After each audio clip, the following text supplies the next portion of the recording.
क्या देखा आपने? सच सच बताइए मुझे, जो भी आप। पहले हम छत पे देख रहे तो गाड़ी इस बीच से धुआं आ रहा था। फिर यहाँ से 2-3 बाइक जाने लगी। वो हमको गालियाँ दे रहे थे, नु बहन तुम नहीं बचोगे। कौन लोग थे वो मुस्लिम लोग थे, तो वो गाली दे रहे थे। वो अल्लाह अकबर भी कर रहे थे, पाकिस्तान जिंदाबाद कह रहे थे। क्या पाकिस्तान जिंदाबाद के भी नारे लगे हैं? हाँ लगे थे। आपने सुने हैं? हाँ यहाँ पे खेड़ा, यहाँ पे सुने थे। 15-16 साल के बच्चे थे बस। बंदूक थी उनके हाथ में, कट्टे ले रहे थे और गाली दे के जा रहे थे कि तुम लोग नहीं बचोगे। ये आप लोगों को बोलते हुए जा रहे थे? हाँ, हम लोग यहीं खड़े थे सब। मेरे भाई ने बोला तू नीचे जा, तू लड़की, तुझे देख के ज्यादा गाली देंगे। वरना अपनी बजरंग दल आई थी, दुर्गा वाहिनी भी आई थी, लेडीज थी साथ में, बच्चे थे। अगर इनको मतलब लड़ाई करनी होती तो ये अपने बच्चे या लेडीज को साथ नहीं लाते। तो और यहाँ फिर पत्थरबाजी शुरू हो गई। तो ये प्री प्लान था, सबको पता है। यहाँ पर आसपास मस्जिद थी, सभी में ऐलान किया गया। क्या किया गया कि भाई जितने भी हैं माँ बहनें और जितनी भी लड़कियां हैं या कोई भी लड़का बूढ़े, सभी घर से हथियार लेके सभी घर से बाहर आ जाएं। क्या लग रहा था रोहित? आपने जैसे बताया, मैं काफी हैरान हूँ ये सुनकर। एक तरह से मुझे तो सच भी नहीं लग रहा है ये कि मस्जिदों से ऐलान हुआ। मस्जिदों से ऐलान होने के बाद हथियारबंद लोग आए। क्या ये पूरी साजिश थी? क्या पहले ही तय हो चुका था ऐसा करना है? लग रहा था कि मोमडन जो आ रहे थे सर, इधर की साइड जा रहे, 3 से 4 बंदे मोटरसाइकिल बैठे, धमकियां देख के जा रहे थे, गालियां भी दे के जा रहे थे। हम छतों पे देख रहे थे सारा, और इतना था सर, डर का माहौल था।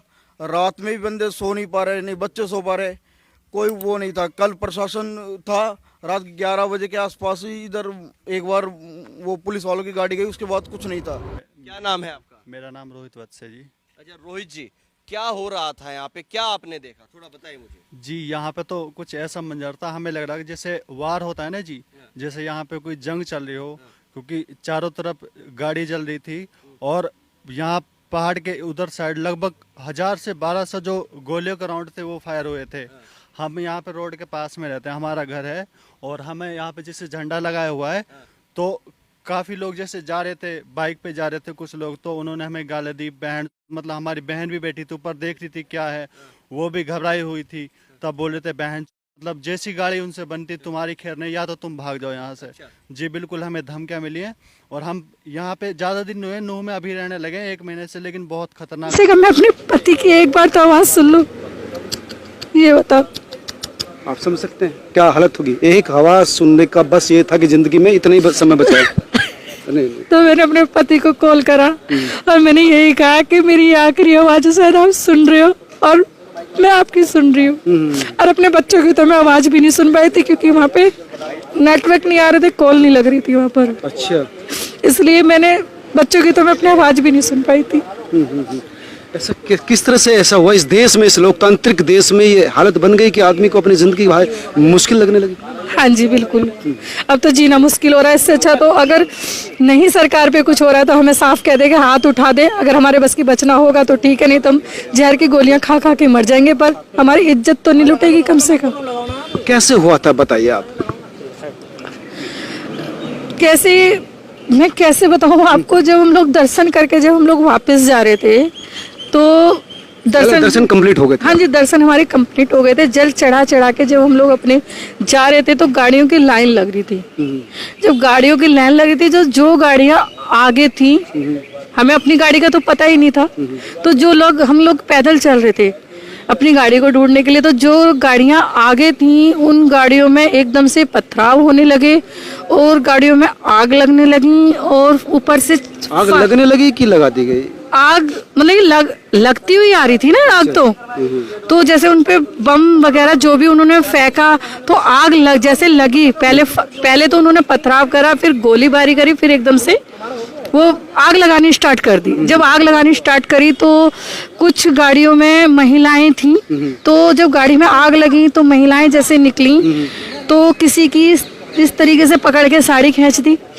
अच्छा, बाहर लोग थे पहले? गाड़ी जली तो महिलाएं निकली? हाँ जी। अच्छा, तो किसी की साड़ी खींच दी, किसी कुछ जो जवान जैसे 18, 19, 20 साल की जो लड़कियां थी उन लड़कियों को खींचा गया, क्योंकि चारों तरफ हमारे जंगल था। अच्छा। जैसे जंगल में से जो सड़क जाती है ना, इस तरीके से सड़क थी, तो इधर उधर खेत थे, तो उन खेतों में उन लड़कियों को जैसे ही खींचा गया, जो हमने फिर वो मतलब गाड़ियों में से सड़कों में से खींचे खेतों में ले गए। खेतों में लेके गए।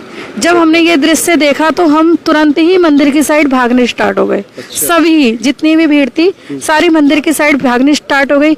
हम लोग मंदिर में जाकर बैठे कि कुछ सुरक्षा होगी, कुछ सुरक्षा होगी। उस टाइम तक वहां तक कोई सुरक्षा नहीं थी। हमें 1 घंटा हो गया, 1.5 घंटा हो गया।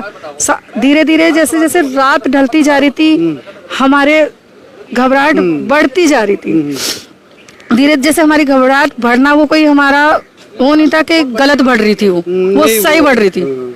तो जब हमने ये देखा कि मंदिर का जो मेन गेट था वहां तक गाड़ियों में आग लग, जो 2-4 गाड़ियां बची हुई थी ना, वो वहां तक आग लगाते हुए आ गए थे।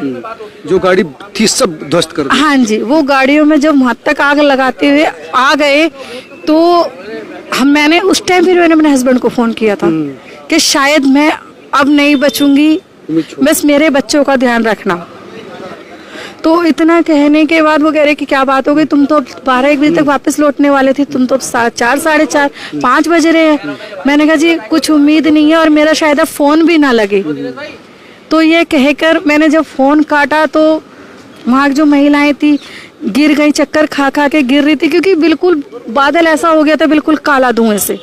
अच्छा, धुआं से आसमान घिर गया। हाँ जी, तो जब बादल काला, जो गाड़ी चल रही थी, महिलाओं को कब तक समझाते, उन बुजुर्ग महिलाओं को, बच्चों को, बच्चे ऐसे रो रहे थे, ये कहते हमें घर जाना है, हमें घर जाना है, हमें घर जाना है, क्योंकि ना वहाँ पे खाने को तो ना पानी पीने को तो जी 5-5, 6-6 घंटे जो हम वहाँ पे फंसे रहे, प्यासे रहे। पुलिस वालों ने स्पष्ट कह दिया था कि अपनी जान खुद बचा लो, हमारे पास तो हथियार ही नहीं है, हमारे पास फोर्स नहीं है। हम शर्मिंदा है कि ये खट्टर जैसे खच्चर मुख्यमंत्री हमने बिठा रखे हैं। जो हमारी बहनें वहां फंसी हुई थी, 500 से ज्यादा बहनें हमें फोन करके कह रही थी कि भैया हम यहाँ से गोली खा के अगर जो मर गए तब हमारे और हमारे परिवारों को गम नहीं होगा, लेकिन यदि हमारी अस्मिता पर कोई बात आ गई तो भैया हम किस मुंह से अपने घर जाएंगे, किस मुंह से।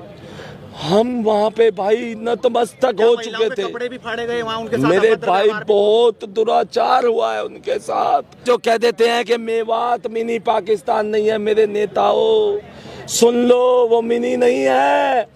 जाओ और जाके देखो बिना सुरक्षा के एक बार, कंप्लीट पाकिस्तान हो गया है मेवात, कंप्लीट पाकिस्तान। जो वहाँ पे जो दीदी थी वहाँ पे वो लोग बोल भी रही थी कि हम लोग के साथ जैसे शाम हो रहा है, शाम टाइम में ये लोग अंदर घुसते जा रहे, धीरे आप लोग कैसे बचा ली। तो अमित शाह जी नहीं कुछ भी तो एक्शन लिए थे, रेस्क्यू करवाए, 3 हेलीकॉप्टर भिजवा के।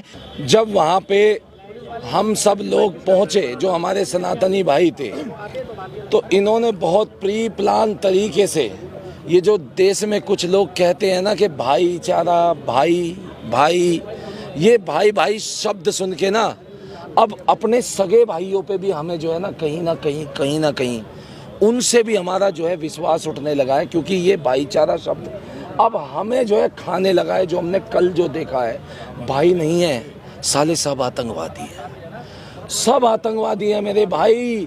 नाई से लेके कसाई तक जितने भी हैं सब आतंकवादी है।